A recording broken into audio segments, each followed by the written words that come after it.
Bienvenue à tous dans le bulletin d'information. Mesdames et messieurs, l'organisation de la phase sportive du concours de recrutement de 100 opérateurs de drones se tiendra le vendredi 9 mai prochain. L'information a été rendue publique par le chef d'état-major général des forces armées béninoises dans un communiqué en date du 6 mai 2025. Sont concernés, mesdames et messieurs, les candidats déclarés admissibles à l'issue des épreuves écrites et pratiques. La liste est disponible dans les centres d'inscription et de composition. L'épreuve consistera en une course à pied, 4 km pour les femmes et 6 km pour les hommes. Le temps imparti pour valider l'épreuve est de 38 minutes. Mesdames et messieurs, alors que les autorités s'efforcent de garantir un environnement sain et agréable à vivre, certains habitants de la ville de Parakou contribuent par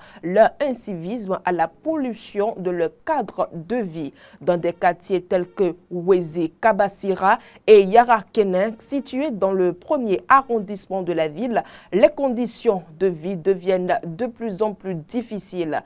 Les caniveaux initialement conçus pour l'évacuation des eaux sont désormais transformés en dépotoirs à ciel ouvert. Pour mieux comprendre l'ampleur du problème, suivez plutôt ce reportage signé Anselme Orisha et Modeste Adanzetor.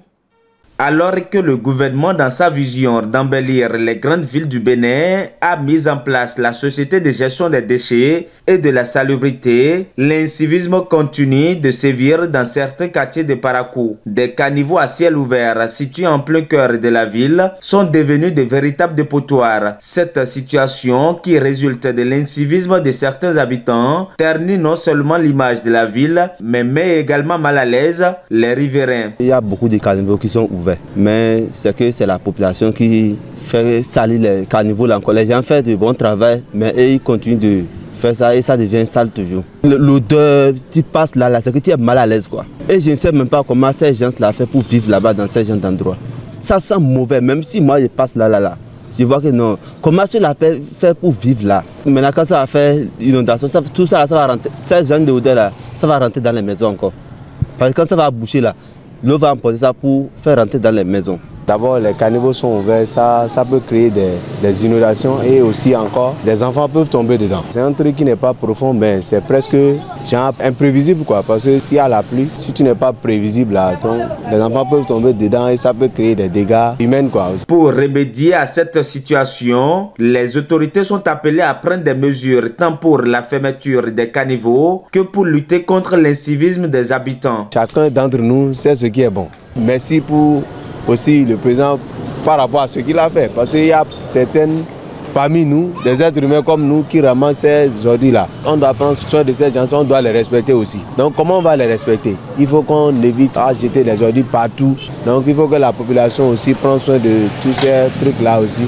Que nous sommes tous les mêmes. Il y a des choses que tu peux interdire, mais en interdisant, il y a des gens plus forts que toi peuvent t'agresser. Donc tout ça là, pour éviter ça, il faut avoir des gens presque hiérarchiques quoi. S'il y a quelqu'un qui va interdire, mais quand il y aura problème, ceux qui vont intervenir aussi. Donc il faut que les autorités n'ont qu'à s'en charger de ces gens de cas là. Par exemple, si on voit ceux qui jettent les déchets, s'ils ont pas attrapé 1, 2 là, tu vas voir, ça va changer. Tout en saluant les efforts du gouvernement en matière de salubrité, le chef du quartier Wézé dans le premier arrondissement de Parakou évoque les actions entreprises et invite la population à plus de civisme. Pour jeter les choses dans les caniveaux, il y a les bonnes dames qui balaient et ils mettent ça dans le trou là. Maintenant, comme c'est venu, on a commencé à refuser ça. Nous les délégués, nos conseillers, si on voit ça en même temps, on dit prends ça en même temps. Donc on est en train de sensibiliser les gens. Dieu merci que le gouvernement a sensibilisé les gens pour venir balayer et les caniveaux là et déboucher ça. On a vu ça, on remercie Dieu et on remercie le gouvernement. Maintenant, on est en train de sensibiliser les gens dans le quartier pour ne pas jeter les choses en désordre encore. Dans les télés, on voit en Europe ce que ça fait et c'est venu. Et le gouvernement a mené ça à Parakou. On remercie Dieu. Pour le bien-être de tous et la propriété de la ville, chaque acteur est appelé à jouer sa partition.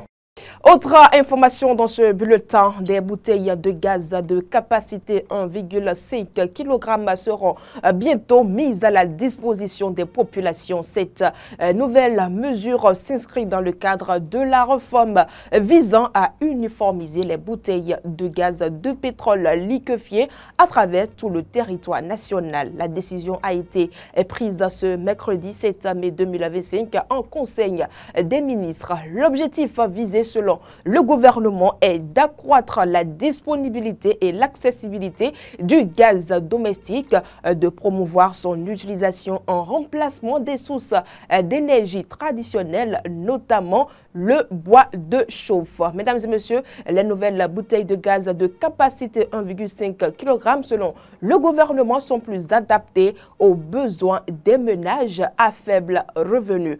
Autre élément dans ce bulletin, la mise sous convocation judiciaire. Ce thème bien cassé courant dans le jargon juridique reste parfois flou pour le grand public. Il est donc essentiel d'en comprendre les fondements, les implications et les conditions d'application. Je vous invite à suivre Maître Amidou Yekini, avocat de profession, qui nous explique le thème juridique.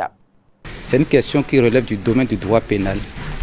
Dans la mise en œuvre de l'action publique, c'est-à-dire des actions qui sont faites pour poursuivre un délinquant, c'est-à-dire quelqu'un qui a enfreint à la loi pénale, il y a ce qu'on appelle l'opportunité de poursuite.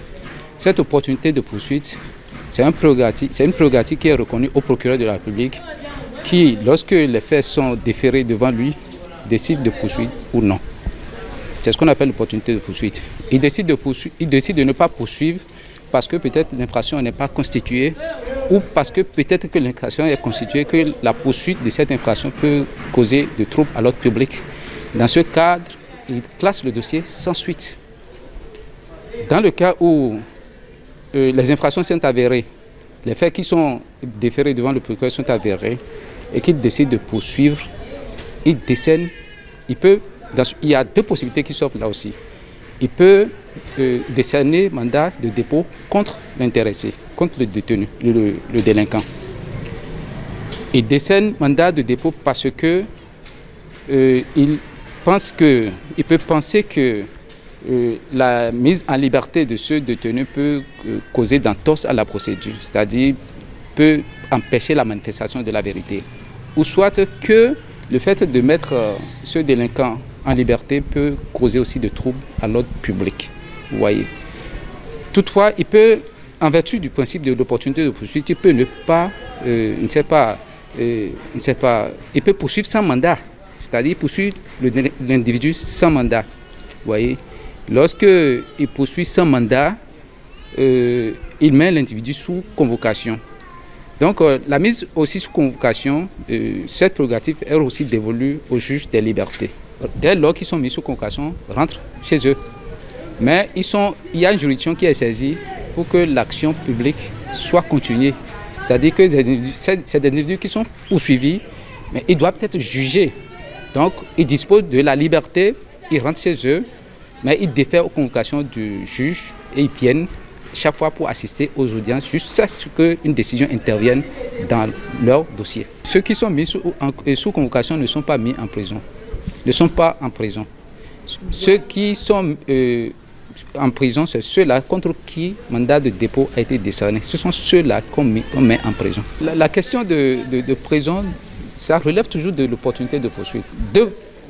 Pendant le déroulement de la procédure, lorsqu'il y a des faits nouveaux qui font état de ce que la situation de liberté dont bénéficie ce délinquant ou ce criminel peut porter entorse à l'évolution de la procédure, le juge peut décerner mandat de dépôt ou mandat d'arrêt suivant la position de ce dernier. Et c'est la fin du bulletin d'information. Mesdames et messieurs, je vous invite à présent à faire un petit tour au service commercial.